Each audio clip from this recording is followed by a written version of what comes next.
My mother-in-law smiled at my daughter, then pulled her hand back and said, "Oh no, not you, Emily. Maybe next time.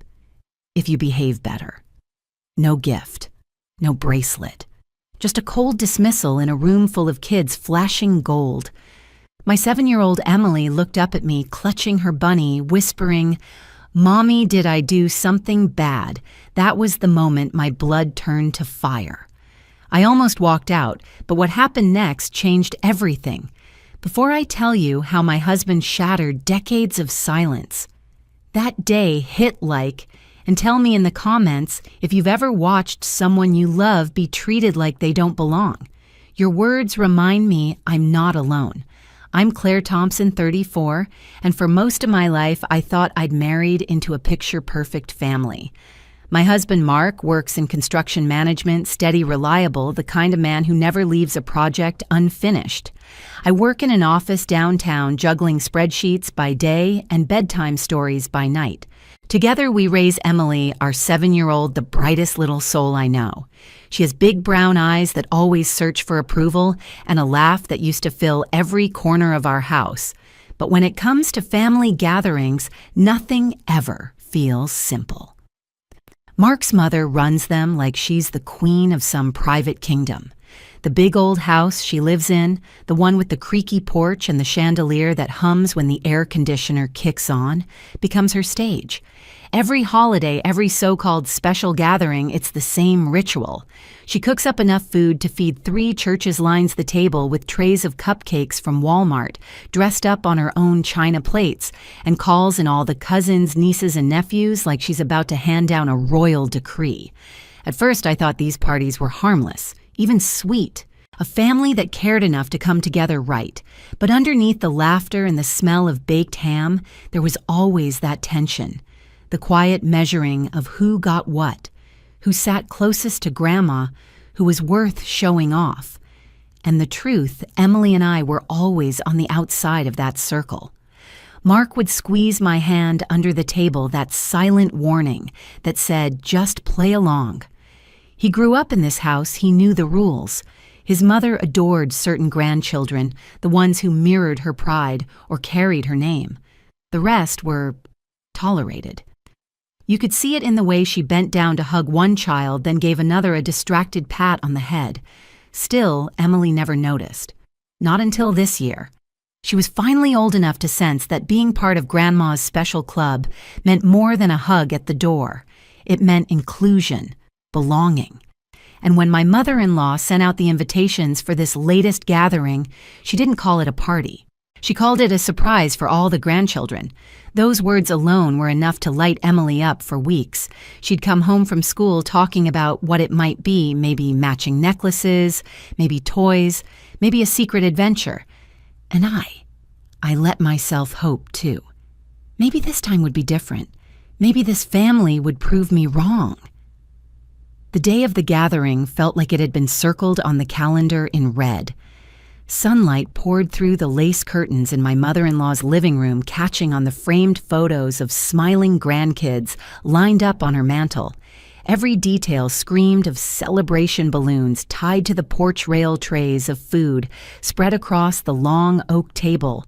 Little cousins darting through the hall with their phones already recording. I held Emily's hand as we stepped inside. She was practically bouncing, her stuffed bunny tucked under her arm ears, frayed from years of love. "Do you think it's a puppy? Mommy?" she whispered, eyes wide. I laughed, even though the knot in my stomach told me better. Mark stood close, his jaw already tight. I could feel his discomfort without him saying a word. He knew better than anyone how quickly these parties turned from warm to cruel. He'd lived it as a boy, being the one overlooked, the one who watched other kids unwrapping shiny things, while he pretended not to care. Still, we stayed. That's what you do. When it's family, you sit on couches that aren't yours, you smile politely, and you pray no one notices the cracks. My mother-in-law entered like a performer making her grand debut. She carried a stack of small velvet boxes in her arms, each one identical and perfect. Gasps spread across the room. The whispers started bracelets, maybe jewelry. The cousins leaned forward, eyes sparkling. Phones lifted higher. She opened the first box and handed it to my nephew, a delicate gold bracelet with his initials engraved. So precious, she cooed, kissing his cheek. Another box, another bracelet, another round of squeals. The line of children seemed endless, each one walking away with their prize, their place secured. I felt Emily's grip on my arm tighten. She sat up straighter, pressing her bunny against her chest, waiting. Her turn was coming. She believed it with all her heart, and that's when it happened. My mother-in-law reached the last box. She paused, glanced at Emily, then pulled her hand back as if the gift itself might burn her. Her smile turned sharp. "Oh no, not you, Emily. Maybe next time, if you behave better." The words sliced through the air, cameras lowered. The kids shifted uneasily. Emily's lips parted, trembling. She looked at me, eyes brimming, and whispered so soft it broke me in half. "Mommy, did I do something bad?" That was the turning point. My blood surged hot. I wanted to grab her hand to march us out the door and slam it behind us. But Mark caught my arm before I could rise. His voice was low, controlled, but it carried a weight I'd never heard before. "Wait," he whispered. "Just wait." The chatter around us stumbled forward, forced and hollow. Parents murmured, trying to distract their kids. But the air in that room had changed. I could feel it. Mark disappeared up the stairs, leaving me clutching Emily, my heart hammering. I didn't know what he was planning, but I knew one thing: this was no longer just a family gathering. Something was about to break wide open. I sat frozen on that sofa, Emily pressed into my side like she was trying to disappear into me. The bracelet boxes were gone now, dangling from the wrists of every other child in the room. Their parents forced smiles, snapping pictures with stiff voices, pretending everything was still festive. But no one looked at us. No one dared. Emily's little fingers dug into my arm. Her stuffed bunny's worn ears brushed against my elbow. She hadn't spoken another word since whispering that question. Did I do something bad? My chest felt crushed under the weight of it. I wanted to stand, to grab her hand, walk out of that house, slam the door behind us, and never look back. I shifted forward, ready to move, when Mark's hand caught my wrist. "Wait," he whispered, his voice sharp enough to cut glass. "Mark." I started, but his eyes locked on mine with an intensity that stopped me cold. I saw something there I hadn't seen in years. Not resignation, not fear, but resolve. He stood up slowly, shoulders squared, fists still clenched. Without another word, he turned and walked toward the staircase. The room barely noticed my mother-in-law was fussing over the cousins, adjusting bracelets, demanding they hold up their wrists for photos. The adults murmured shallow compliments. Laughter rose and died in the same breath. But I noticed. I tracked every step Mark took up those stairs, my heart hammering so loud I thought people might hear it. 10 long minutes passed, 10 minutes of me sitting stiff on that sofa, Emily's cheek buried in my side, my throat burning from unshed tears. Every second stretched like an hour. Around us, the party clattered forward, but the air felt poisoned heavy. Even the chandelier's faint hum seemed louder than the fake laughter. Then I heard it footsteps. Deliberate, slow. Mark appeared at the top of the staircase, a small wooden box in his hands. Not flashy, not decorated, just plain dark wood worn at the corners. I had never seen it before. His face gave nothing away, but the energy rolling off him was undeniable. Conversations faltered as he descended. Phones lowered. Even the children went still, their new bracelets forgotten. My mother-in-law finally turned eyes, narrowing at the sight of her son carrying that box. He didn't look at anyone else. He walked straight to her, his steps steady, his grip firm around the box. "Mom," he said, his voice low but cutting through the silence like thunder, "do you remember Dad's pocket watch?" Her expression flickered just for a second. Of course. Why, Mark didn't answer her. Not yet. He set the box on the coffee table, opened the lid, and inside lay a gleaming gold watch. The very one his father had worn every single day until the day he died. Gasps rippled through the room. I covered my mouth, Emily lifting her head to see. Mark's voice was steady, but I caught the crack beneath it. Dad gave this to me before he passed. He told me to give it to someone who deserves it, someone who understands family, and then he turned. Not to me, not to his mother, to Emily. Her eyes widened, lips parting in disbelief. For me, she whispered. Mark knelt down right there in front of everyone.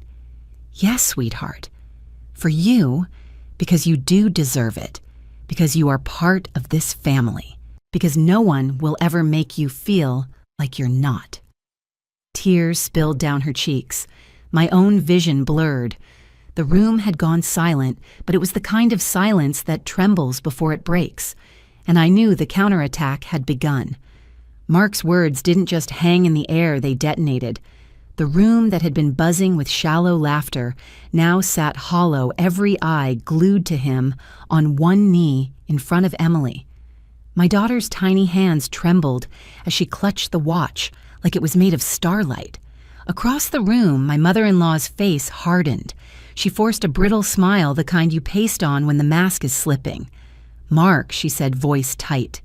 That's not appropriate. It's an heirloom. It's meant for someone who understands family. Mark cut in, his voice rising above hers.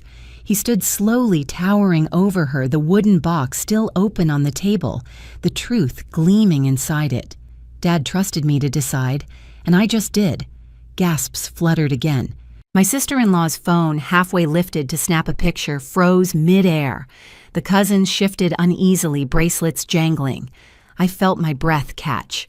For years, Mark had bitten his tongue at these gatherings, letting his mother orchestrate her pageants of favoritism, never once stepping out of line.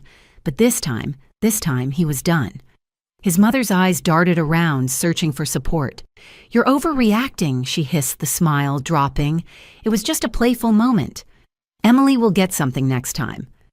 Emily's shoulders slumped, her small voice breaking. "But Grandma, why not me this time?" Every adult winced. The words of a child had done what none of us dared, shoved the cruelty into the light. Mark's fists tightened. "Don't you dare put that weight on her shoulders. She's 7 years old. She's not here to earn your approval like some contestant. She's your granddaughter, and she deserves love, not conditions." My mother-in-law straightened her chin, lifting with the old arrogance. "Don't lecture me about family, Mark. I built this house. I held this family together after your father died. I decide what tradition looks like." Mark stepped closer, his voice low but thunderous. "Tradition is humiliation. A tradition is shaming children until they break part of the legacy you're so proud of." Her mouth opened, but no words came. The silence stretched. Then my brother-in-law, shifting awkwardly near the fireplace, spoke for the first time. "Mom, that was pretty harsh. You shouldn't have said that to Emily. It was like a crack in a dam." My sister-in-law stepped forward, her hand resting gently on Emily's shoulder. "That's a beautiful watch, sweetheart," she said softly. "You deserve it." One cousin lowered his bracelet, suddenly less eager to flaunt it. Another kid murmured, "Why didn't Grandma give her one too?" Parents exchanged uneasy looks, the perfect facade collapsing piece by piece. Mark turned back to his mother, his voice steady, now controlled. "This ends here. You will not make my daughter feel like she's less than. Not in this house. Not anywhere." Her lips trembled, the confidence draining. For the first time since I'd known her, she looked small. "I didn't mean—" "Yes, you did," Mark said sharply, cutting her off. His words landed like a hammer. "You've meant it for years. You did it to me, and now you tried to do it to her." The air shifted again. My chest tightened, realizing what he'd just confessed. He wasn't only standing up for Emily, he was facing his own ghosts. Emily looked up at him, eyes wide. "Daddy, she hurt you too." Mark knelt again this time, not with the watch, but with his truth. His voice cracked raw. "Yeah, baby, she did. She made me feel like I didn't matter. But I promised myself, if I ever had a child, I'd never let it happen again.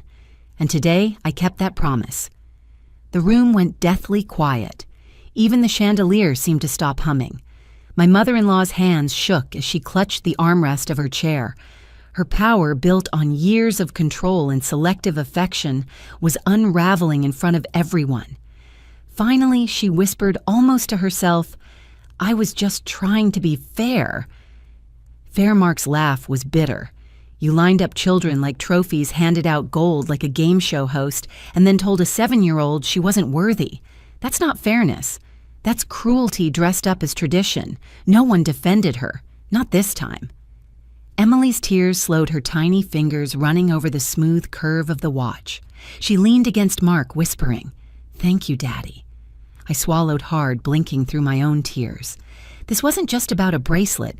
It was about generations of silence shattering in one night. Mark stood tall, his arm around Emily.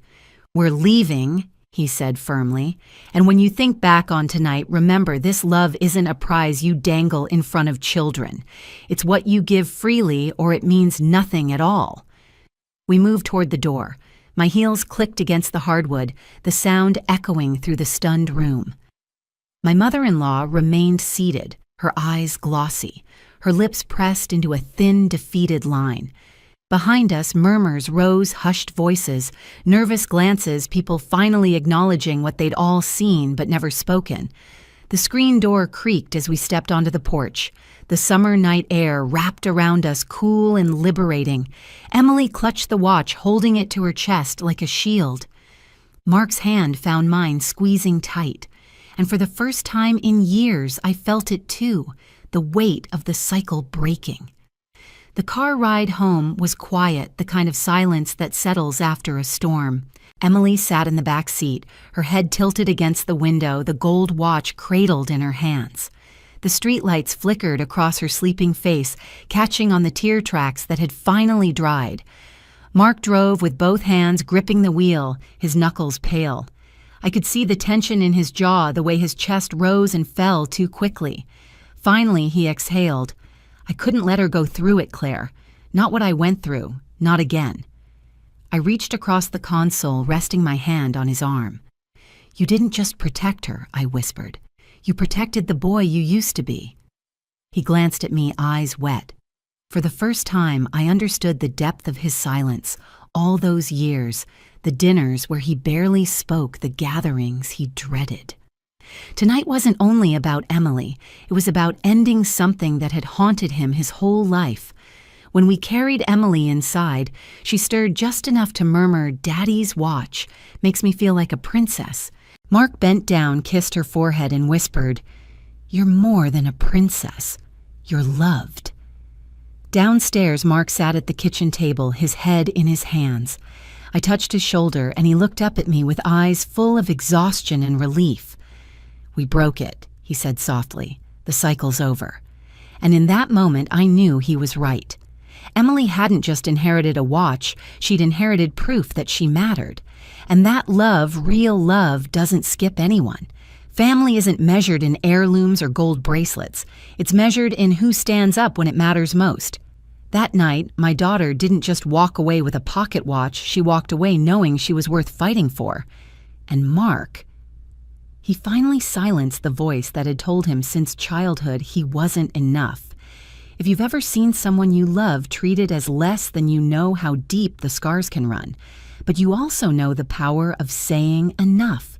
If this story hit you, share it in the comments, subscribe, and stick around because the next story might be the one you need.